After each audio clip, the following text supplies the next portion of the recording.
Mul on tööl väga nii palju korvpalli ja raadio ja loomulikult teatrisõpru ja ma usun, et see kohtumine, mis nüüd täna lahti läheb, ei jää mitte viimaseks. Loodetavasti saame edaspidi Tartu Raadios aastapäeva või juhturid on palju öelda ikkagi sellise maksiga tähistada. Aga ma arvan, et ega te ei tulnud nüüd neid kuulama, ikkagi tulite vaatama. Nii et mina annaksin küll praegu Vilemeestele ja organisatoritele kõik õigused üle. Suur tänu! Ja esimene aplaus külalisvõistkonnale. Teatri vanemune võistkond jookseb väljakule. Kas teate?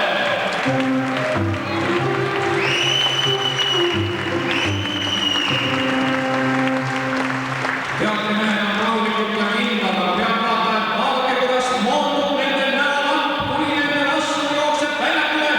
Raadio Tartu võimukas võistkond ja jookseb välja nüüd Maisigi juhatusel.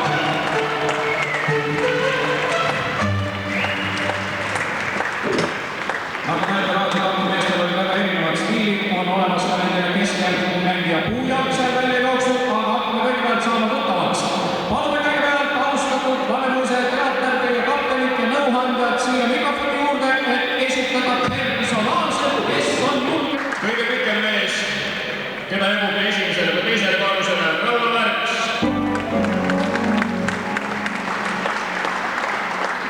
Tuntud viisimeister Peeter Jõgioja.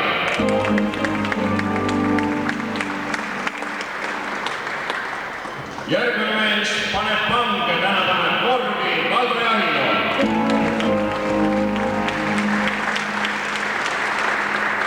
Ameerika kvaliteet aastast 1956. Toomas Kiilaspea.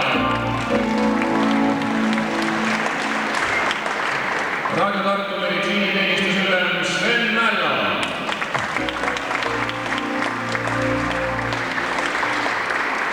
Äriajab nii muidu kui platsil Oliver Elm. Ja kui kõik juba piisavalt väsinud on, mängib muusikat Marko Kilja. Võistkonna A1 moment. Lisaks sellele on meie võistkonnas arvukad kuulajad, kes jälgivad ennast kohtumist otseülekandes. Võistkonna kapten ja vastutaja Maris Ligi. Austatud pealtvaatajad, järgmine aplaus.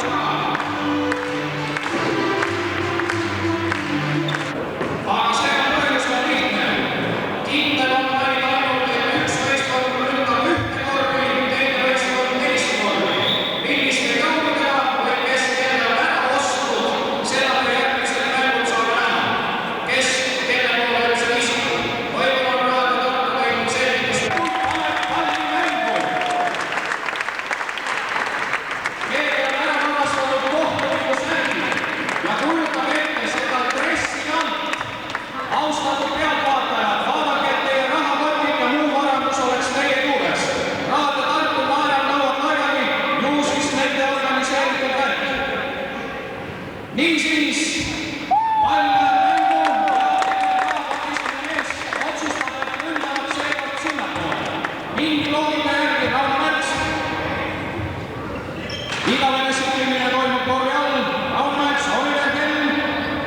Rauno Märks paneb pikalt. Kohtunikuga, millega pärast räägitakse, et olen piisavalt praegu seljast. Vello Länn on muidugi teada, kui äärmega, kui ütleb, siis ta paneb neid samu sõnu ka. Nüüd võeti Vello Länn juba piisavalt palti, aga kohtunik ütleb, et hoopis tuleb minna teise korvi all. Kaks kärga või riski, järelikult tehniline viga. Väärati Vello Lännile tehniline viga ja Vello Länn saab 2 tavaliselt. Ma ütlesin kohe, et on litsenseeritud kohtunikud. Need teavad, Vello Länn vaatab, kus poole teile taha sinnapoole visata, aga viskas siiski.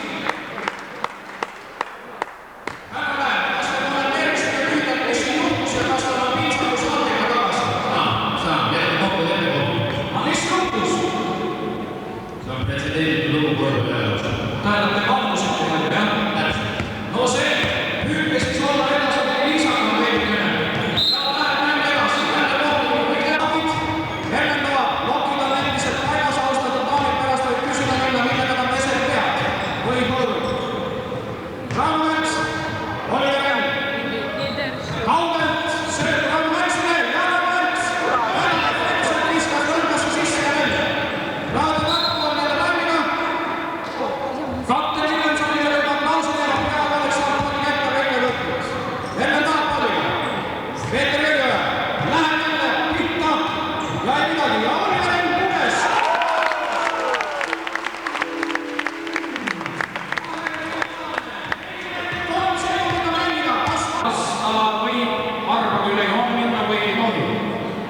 Naised võivad oma varbaga üle joone minna. Austatud pealtvaatajad, peame nüüd kaasa. Psühholoogiliselt võib mõjutada need, kes vormi all on, kui vistab teie inimene, keda korda vehkimi kätega. Niimoodi tehakse Ameerikas, kõik mis Ameerikas tehakse on no kiiksuna kinni. Andu ise! Jaa! 0-0! Ursula ise! Võib mõjutada psühholoogiliselt puutuvaid rolli. 0-0! Esimesest voorust. Teine voor. Appista, Marta Tartu reklaamiesindus ja Tappi. 0. Ja vaatame, paneme selle lasta Ursula. Teisest voorust. Nii. Ma ütlen selge, 1-0 juhib Valgevene praegu. Koidula kirvetab Sirmees, aga ega reklaami osa.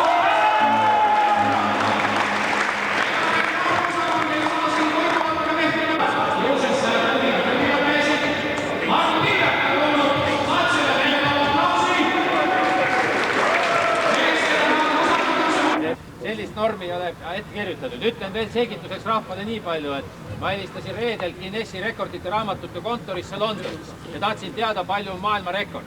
Ja siis tehti mulle selgeks, et selle maailmarekordi registreerimine lõpetati ära, kuna eelviimane kord lõppes see käe-jalaluude murdmisega ja viimane kord üks lämmatati surnuks.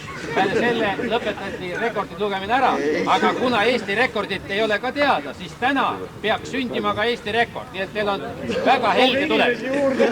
Nii, täpsustame tingimusi. Inimesed peavad olema autos nii, et auto uksed ja aknad on kinni. Kõik peavad olema mahtuma sisse. Pagasiruumi ka, aga poti alla võib minna. Salongist Ainult on jutt autosalongist. Nii, tudengid, palun järjest loe, vaatame mitu kandidaati ja hakkab masinasse pressima. Nii, soetusvõistkond palume siis paigale. Tervist on kindlasti vaja. Me hakkame minema. Soetusvõistkonnale andaks aega 2 minutit. Vaatame, millise tehnikaga hakatakse pakkima autod. Austatud pealtvaatajad, teeme kiidukisa, vaatame, kuidas lähevad. Tudengid vaatavad. Ilari Lähen kohe viskab oma leplik kohta, see on seal taga. Nii, praegu on juba. Nii, vaatame, kui palju läheb. Naisterahvaid hakatakse võtma siis meestele hellalt kätele, nagu näete. Mait, tule siiapoole, vaata, et kõik õige oleks. Kui vaja, siis pressime. Alger Veetler on vana pugeja. Tema tõmbab kohe ükskõik kuu kohta. Armatur laud on lahtine veel. Nii, 3 mees vähemalt veel. Mait Rudel. Ja Vello Lään surutakse ka autosse. Nii, läheb. Nii, Erlen Taap ka läheb. Ja uksed lähevad kinni. Natuke veel siia pool. Jalg. Nii, minu tagumine.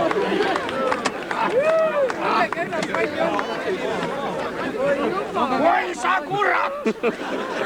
Number 1, number 2, 3, 4, 5, 6, 7, 8, 9, 10, 11, 12, 13.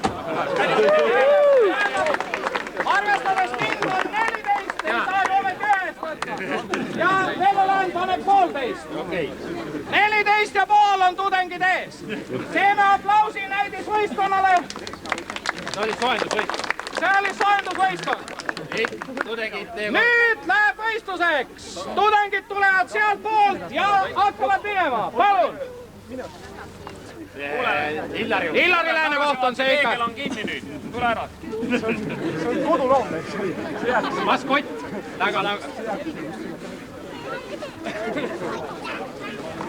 Loodame, et siin ei ole ametlikke inimesi meie vapratest politseijõududest. Aga nüüd nad teavad, millised on Eesti inimeste võimed, nii et teinekord, kui autos on 6-7 inimest, hakkame tühja pärast siis edaspidi jamama üldse.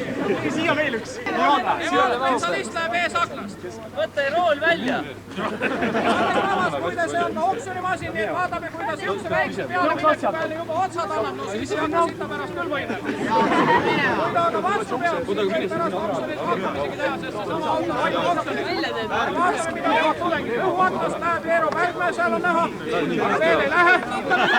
Poeb Armatur laua vahele. Nii, aitame natuke, ma aitan teid natukene.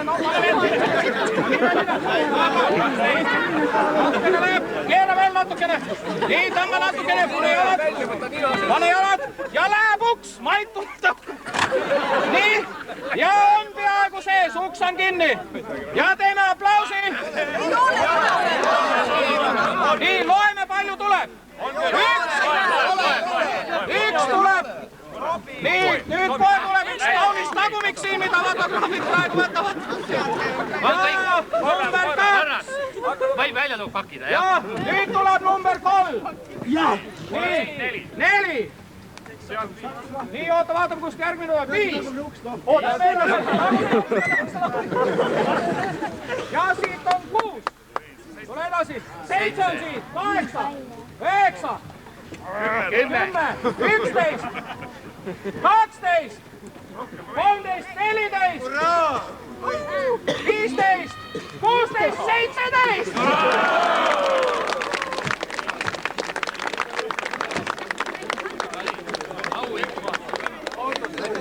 Austatud pealtvaatajad, teil on 2 minutit leida veel inimesi, kes lööksid rekordi üle. Üks on auto. Tõmmake välja. Ei saa, las ta jääb. Kas austatud pealtvaatajad tahab keegi veel proovida? Sina tahad proovida? Võtta võistkond kokku. Nii, vaadake, austatud tudengid, palun võtta paigale. Just. Rivistame. Härra Ligi, neil on viga tehtud. Kalle Kukk viskas palli sisse, punkt juurde ja ka teine. 25-33. Madis peitis selja taga ära. Rauno Märks tabas. Ka teine vaba vise on Rauno Märksil. Viskas ka selle sisse. 20 punkti. Kalle Kukk annab palli mängu. Margus Janovic. Kiiret ei ole kuskile. Madis Ligi vastas, kerge sööt ja seal oli Taavi Puhvel. Margus Jaanovits selja tagant Taavi Puhvel. Margus Jaanovitsile uuesti. Sven Mello napsas palli ja paneb korvi poole minema. Üle Taavi Puhveli. Ja mida näitab kohtunik? Kohtunik näitab, et peaaegu oleks Margus Jaanovits selle sureva varglasega palli endale saanud. Aga kunagi jalasirutus oli pisut ebapuhas, siis kohtunikud seda ei arvesta. Oliver Enn läheb. Ja Kalle Kukk võtab palli maha viskajat. Taavi Puhvelile oli see 3. viga, pole ollagi mingi. Sven Mello punkt juurde, 40-33, 7 punkti on vahet, vaata mis teeb teise viskega. Teise viskega on mis söödu Rauno Märksile. Rauno Märks pani Oliver teisele poole, väga õige hoed. Oliver Enn leidis korvi üles ja näete, kuhu ta läheb. Nii. Kohtunik tahtis mõnda punkti vaiendada, poleks sekretariaadist öeldud Oliver Ennile kuhu poole minna, mine tea, kuidas selle peale pall sees. Helm. Valdo Jailo, vaata mis teeb, läheb, hüppab, pane näkku, pane põrvele.